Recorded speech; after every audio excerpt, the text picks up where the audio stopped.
Annoncé dans la matinée, Antoine Griezmann prend sa retraite internationale. Antoine Griezmann et l'équipe de France, c'est définitivement fini. Et franchement, on doit penser à tout ce qu'il a eu à accomplir avec cette équipe.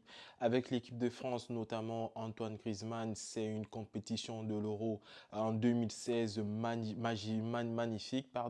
Antoine Griezmann avec l'équipe de France, c'est une victoire en Coupe du Monde en 2018 avec l'équipe de France. Antoine Griezmann, c'est également un euro magnifique et une Coupe du Monde magnifique en 2022. Antoine Griezmann avec l'équipe de France, c'est une coupe du Monde, une finale d'Euro et une autre finale de Coupe du Monde. Antoine Griezmann, c'est le joueur le plus décisif après Michel Platini. Antoine Griezmann, donc, c'est une légende pour l'équipe de France. Et pour moi, Antoine Griezmann, c'est un joueur que j'ai connu bien avant son début en équipe de France, si vous vous souvenez.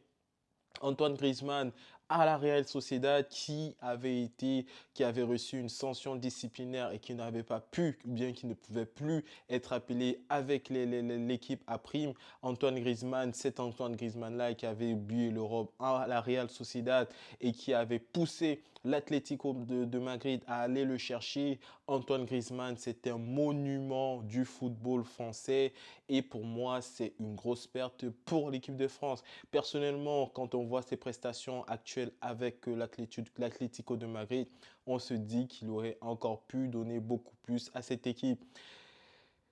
Techniquement, est-ce que vous pensez qu'il y ait un joueur meilleur qu'Antoine Griezmann actuellement dans cette équipe, dans l'effectif français, dans sa globalité? Je ne pense pas Antoine Griezmann aurait dû personnellement pousser encore jusqu'à la Coupe du Monde 2026. Et pourquoi? Parce que là, si on est à 2 ans, il est toujours titulaire avec l'Atlético de Madrid. Il est encore en capacité de tenir 2 ans et de maintenir ses performances au plus haut niveau. Moi, je pense que perdre à la fois Raphaël Varane et Antoine Griezmann en si peu de temps pour l'équipe de France, ça, c'est un travail de restructuration qui sera pas très facile pour Didier Deschamps.